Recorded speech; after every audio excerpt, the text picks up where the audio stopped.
ఎప్పుడన్నా వచ్చినా అన్న జాతరకు? చాలాసార్లు వచ్చినా, అంటే చిన్నప్పటి పెద్ద జ్ఞాపకం ఎక్కువ లేదు కానీ ఎంపీ అయినాక తెలంగాణ ఏర్పాటు కావాలని మొక్కి 2013లో అప్పుడు అనేక సార్లు వచ్చినా ఒక మాట యాదుకున్నది. 2014లో తెలంగాణ బిల్ ఫిబ్రవరి 13 రోజు పార్లమెంట్ ఇంట్రడ్యూస్ అయ్యే రోజే సేమ్ డే వనం నుంచి దేవతలు కిందికి మన గద్దెల కాడికి వచ్చారు అనేది లెక్క కరెక్టేనా కాదు? అంటే మనం 60 ఏళ్ళ నుంచి జనం ఎట్లయితే తెలంగాణ కావాలి తెలంగాణ అంతకుముందు కూడా ఎవరు వచ్చినా బెల్లం ముద్దలు పెట్టుకొని జై సమ్మక్క సారలమ్మ జై తెలంగాణ శివరాత్రి ఉంటే కూడా అనుకుంటూ వచ్చేది. ఆ తర్వాత నేను అక్కడ అప్పుడు ఎమ్మెల్యేగా ఉన్నది 2009 నుంచి 14 వరకు.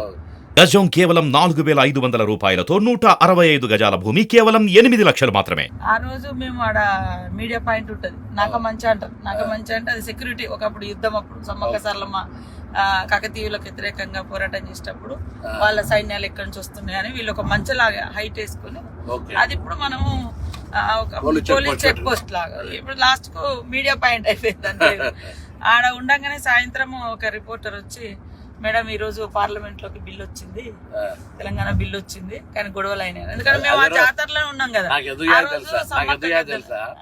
పేపర్ స్ప్రే అదే రోజు స్పీకర్ అడ్డం నిలుస్తున్నాం మేము, బిల్లు పెడుతున్నంటే మొత్తం రాజగోపాల్ ముందు నుంచే బిల్లు పెట్టనీయం అంటుండే.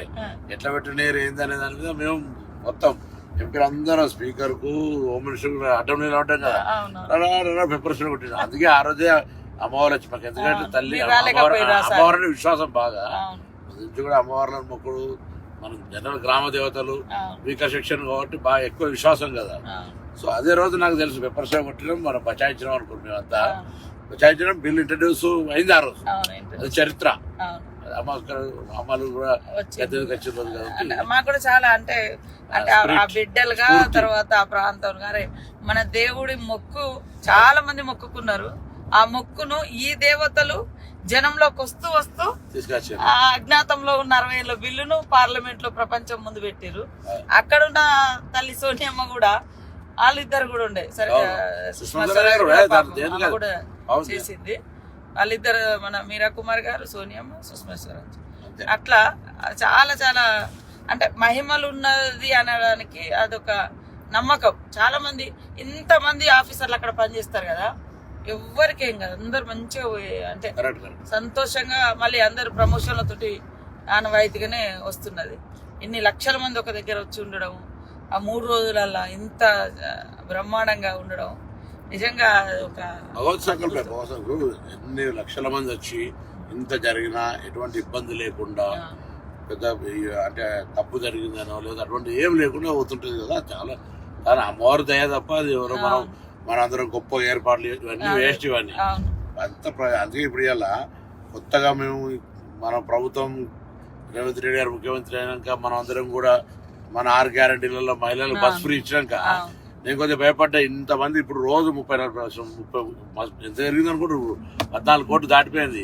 అలా రోజు సంఖ్య మహిళలు పెరుగుతూ ఉంది.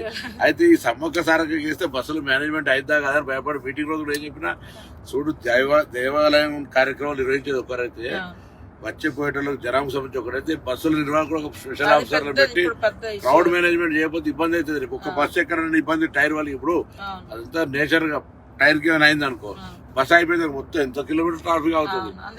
మధ్య మధ్యలో ట్రైన్లు పెట్టడము ఇటువంటి వ్యవహారం చేయకపోతే నడుతుందని మనం ఎలా జరుగుతుంది. మీరైతే ఫస్ట్ మీ శాఖ నుంచి మహిళలకు బస్ ఫ్రీయే కాకుండా ఇప్పుడు జాతరకు కూడా నాకు డౌట్ ఉండే, అసలు మరి ఇస్తారా ఇయ్యరా, ఎందుకంటే క్రౌడ్ ఎక్కువ ఉంటది, మేనేజ్ చేయడం కూడా కష్టమే. బస్సులు కూడా మనకు సరేరా అంత గతంలో చూస్తే ఆ బస్సులను పట్టించుకునేది లేదు, రిపేర్లు లేవు, అన్ని ఆగమాగా ఉన్నాయి.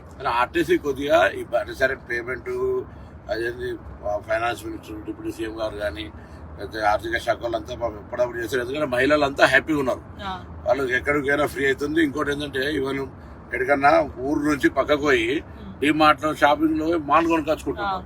రెండోది దేవాలయాలు విపరీతమైన రష్ పెరిగింది. బంధువులు తల్లి గారిని చూడడానికైనా, బిడ్డ దగ్గరికైనా, హాస్టల్ దగ్గర పిల్లలకి అసలు మామూలుగా ఫ్రీక్వెన్సీ పెరగలేదు. వాళ్ళందరూ కూడా హ్యాపీ.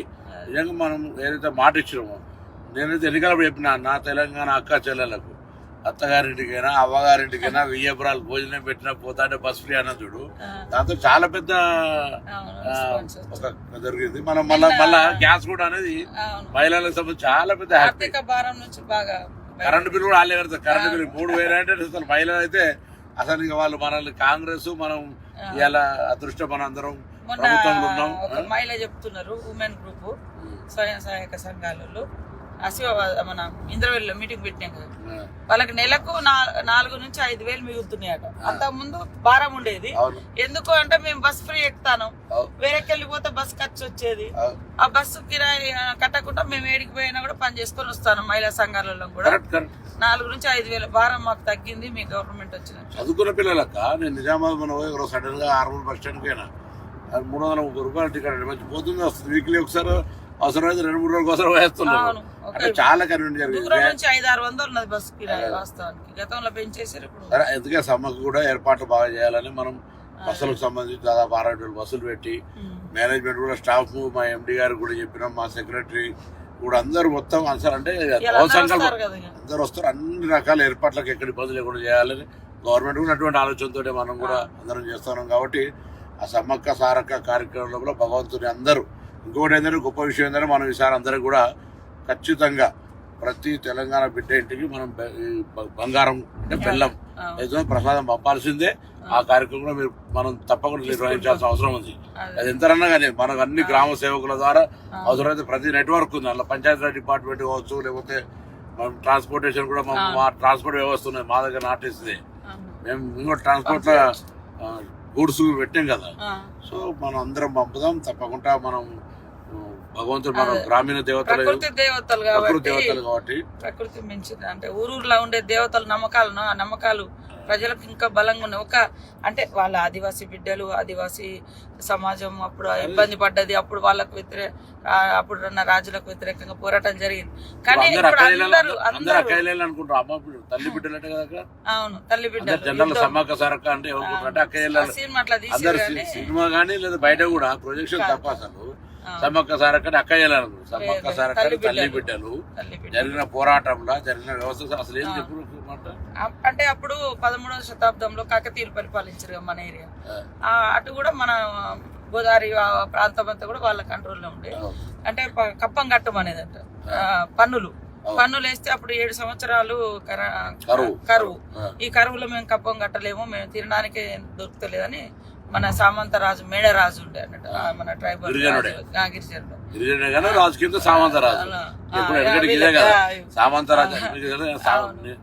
సామంతరాజులు జమీందారులు జాగీర్దారులు 1947 స్వతంత్రం రాకముందు అంతా కూడా వాళ్ళది ఉండే రాజ్యం. మళ్ళీ ఎట్లయితే స్వతంత్రం వచ్చి మనం భారతదేశంలో ఇల్లేమో వాళ్ళంతా కాంగ్రెస్ నాయకులు ఎమ్మెల్యేలు ఎంపీలు అయిపోయి మళ్ళీ ఇప్పటికీ దాని తర్వాత తెలంగాణ ఉద్యమం వచ్చింది. మళ్ళీ ఆననేమో మనం ముక్తి కోసం విముక్తి కోసం అన్నాం. ఇలా నీళ్లు నిధుల కోసం ఆనాడు జరిగింది, మళ్ళీ ఇదే జరిగింది. ఆయన ఇబ్బంది పెడితే మేము కట్టలేమంటే కాకతీయులు యుద్ధం ప్రకటించారు. వీళ్ళ దగ్గరేమో మంచి ఆధునికమైనటువంటి ఆయుధాలు, ఆధునిక ఆయుధాలు, మన దగ్గరేమో బల్లలు, బర్షలు, బాణాలు. అట్లా కూడా పాపం యుద్ధం చేసిర్రు. మంచా కాడికి వచ్చినాక వెనక నుంచి కాకతీయ సైనికుడు వెనక నుంచి సమ్మక్కను బర్షతో పొడిచి ఆమె గుట్టలకు వెళ్ళి ఆ చిలుకల గుట్టలో అదృశ్యం అయిపోయింది. ఇంకా కనపడకుండా ఆమె వాడిన వస్తువులు దొరికినాయి. అట్లా ఆమె దొరకలేదు, అట్లా దేవతగా మారి ఇప్పుడు ప్రతి 2 సంవత్సరాలకు ఒకసారి గుట్ట మీద నుంచి కుంకుమబర్ణి రూపంలో ఆమె వస్తువులు తీసుకొచ్చి ప్రతిష్ఠింపజేస్తారు. ఆ 4 రోజులు, ఆ 3 రోజులు గద్దెల మీద ఉంటుంది. ఆ తర్వాత మళ్ళీ శనివారం రోజు జాతర, ఏ వారం అన్నా రాని, బుధవారం స్టార్ట్ అవుతుంది, శనివారం నాడు ఎండ్ అవుతుంది.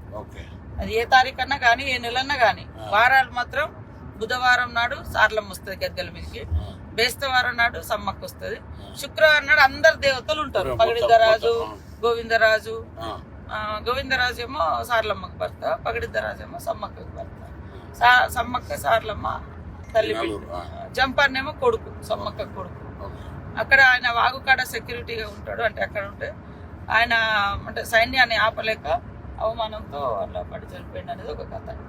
అంటే ఆ వాగుంది కదా జంపన్న వాగు గురించి, అక్కడ దాని పేరు ఒకప్పుడు సంపెంగి వాగు అని ఉండినట.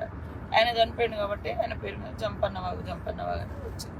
ఇప్పుడు కూడా మనకు 21వ తారీఖు నుంచి 24 వరకు ఉంటుంది. 21 నాడు సార్లమ్మ వస్తుంది గద్దె మీదకి, 22 నాడు సమ్మక్క వస్తుంది, 23 అందరు దేవుళ్ళు ఉంటారు, 24 సాయంత్రం మళ్ళీ 4 గంటలకు మళ్ళీ యథావిధిగా చిలకల గుట్టకు సమ్మక్క వెళ్తుంది, కన్నెపల్లికి సార్లమ్మ వెళ్తుంది, గోవిందరాజు అక్కడ కొండాయి విలేజ్ వెళ్తారు. మళ్ళీ అక్కడ వాళ్ళకు గుడులు ఉంటాయి, అక్కడ గుట్టలలో ఏ వంశస్థులు ఆ వంశస్థులు. మళ్ళీ ఇది అయిపోయిన తర్వాత నెక్స్ట్ జాతర కూడా ఊర్లలో మళ్ళీ చేస్తారు, తిరుగువారం జాతర. ఎదురు పిల్లలు ఇచ్చుడేమో ముందు వారం, ముందే వచ్చే వారం బుధవారం, బుధవారం. చాలా మంది మన తెలంగాణలో అందరు కూడా జాతరకు ఉన్నదంటే ఖచ్చితంగా వేములవాడకు వచ్చి ఇక్కడ మొక్కులు తీసుకుని అక్కడికి వస్తారు. మొన్న మేము కూడా మా అమ్మ నాన్న అంత ఫ్యామిలీ అంతా ఫస్ట్ ఆడికి వచ్చారు, ఆడికి పోయి తర్వాత ఇక్కడికి పోవడం మన శివరాత్రి జాతర. అసలు వేములవాడ మామూలు ఇవాళ సోమవారం కదా, లక్షల మంది ఉంటారు. అవును, కానీ మారాలి, అది ఇంకా మార్చాలంటే ముఖ్యమంత్రి 100 కోట్లు ఇస్తారు, ఇవ్వలేదు. అక్కడ ప్రస్తుత శివాలయాలు నిర్లక్ష్యం ఉంటే సరే మేము ఇప్పుడు దాన్ని నేను మిత్రుడు శాసనసభ్యుడు ఆలోచన కలిసి చేయాలనే ప్లానింగ్ చేస్తున్నాం. దానికి డెవలప్మెంట్ మొన్న అందుకే వీటిడే డెవలప్మెంట్ కూడా ముఖ్యమంత్రి గారి దగ్గర పెట్టాం. దీని లింక్స్ ఇప్పుడు నిన్న కూడా మనం బడ్జెట్ చదివినప్పుడు మనకి పెద్ద దేవాలయం నేను ఇలా కాకుండా అది ఇవన్నీ చేస్తాం. ఏదైనా మొత్తానికి అయితే అక్క సమ్మక్క సారక్క పోతున్నాం, అంటే అమ్మవారి ముఖి ఈ కార్యక్రమం ఎటువంటి విఘ్నాలు లేకుండా అందరు భక్తులు వచ్చి మంచిగా ప్రభుత్వం ఇస్తున్న ఉచిత బస్సు కావచ్చు, అక్కడ మనం ఇప్పటికీ ఏర్పాటు చేస్తున్న సౌకర్యాలు కావచ్చు, ఏదున్నా లోకల్గా నేను స్కూల్ ఓనర్ కూడా కోరుతా ఉన్నా, మీరు బస్సులు ఓనర్ పోతా అంటే ఇవ్వండి. మీరు అన్ని బస్సులనే రావాలి, అందరు ఇళ్ళనే కాదు, స్కూల్ బస్సులు ఫ్రీ ఇవ్వండి. ఎవరికి వాహనాలు ఉంటే వాళ్ళకు వాళ్ళ ఫ్యామిలీ పోయినాడు ఇంకోరైనా పోతా అంటే ఇవ్వండి. అందరూ మొత్తం ప్రజా రవాణా మీద ఆధారపడితే కూడా ఇబ్బంది అవుతుంది. ఒకసారి వస్తుంది కాబట్టి అందరూ కూడా అన్ని రకాలుగా ఎవరు ఇప్పుడు భక్తులకు దేవునికి ఎట్లా సాయం చేయాలనుకో అట్లా సాయం చేయాలి. కొందరు ఉండేళ్ళు వేస్తారు, కొందరు 4 అన్నదానం పెట్టి కార్యక్రమం, అట్లా అందరు స్వచ్ఛంద సంఘాలు కూడా రాష్ట్ర వ్యాప్తంగా ప్రజలకు వచ్చి అన్ని సౌకర్యాలు ఏమైనా కూడా ఒకటి నీళ్ళు ఇచ్చడం, నీళ్ళ సప్లైర్లు కావచ్చు, భోజనం వాళ్ళు కావచ్చు, లేదా ఇతర స్నాక్స్ ప్రిపేర్ చేసే చాలా మంది ఇప్పుడు అటువంటి ఎవ్వరికి వాళ్ళు వచ్చి సాయం చేయమని కూడా మనం అందరం కూడా ప్రభుత్వం తరఫున కోరుతాను. ఈ సమ్మక్క సారక్క అనేది రాష్ట్ర ప్రభుత్వ కార్యక్రమం జాతీయ స్థాయిలో కూడా గుర్తించాలని చెప్తాను. ఇప్పుడు మాట్లాడతారు నేషనల్ ఫెస్టివల్ చేయమంటే అది కూడా చేయాలి. ఇలా ఇవన్నీ ఉన్నాయి, ఇవన్నిటికి సంబంధించి తప్పకుండా మనం మళ్ళీ ఇప్పుడు 4-5 రాష్ట్రాలలో వస్తారు, ఛత్తీస్గఢ్, మధ్యప్రదేశ్, ఒరిస్సా, మహారాష్ట్ర, ఇక్కడికి మహారాష్ట్ర చాలా మంది వస్తారు సమ్మక్క సారక్క. సో అందరి పండుగ ఇది, అందరు కూడా దీనికి సహకరించి ఈ కార్యక్రమం విజయవంతం కావాలని చెప్పి మళ్ళీ వరంగల్ జిల్లా ఉమ్మడి జిల్లానే కదా కాబట్టి మళ్ళీ ఒకసారి అందరం కుటుంబ పరంగా కూడా వస్తాం. అందరికి స్వాగతం. సమ్మక్క సారక్క అందరికీ విజయవంతంగా భగవంతుడు అమ్మవారి ఆశీర్వచనం ఉండాలని కోరుకుంటున్నాం.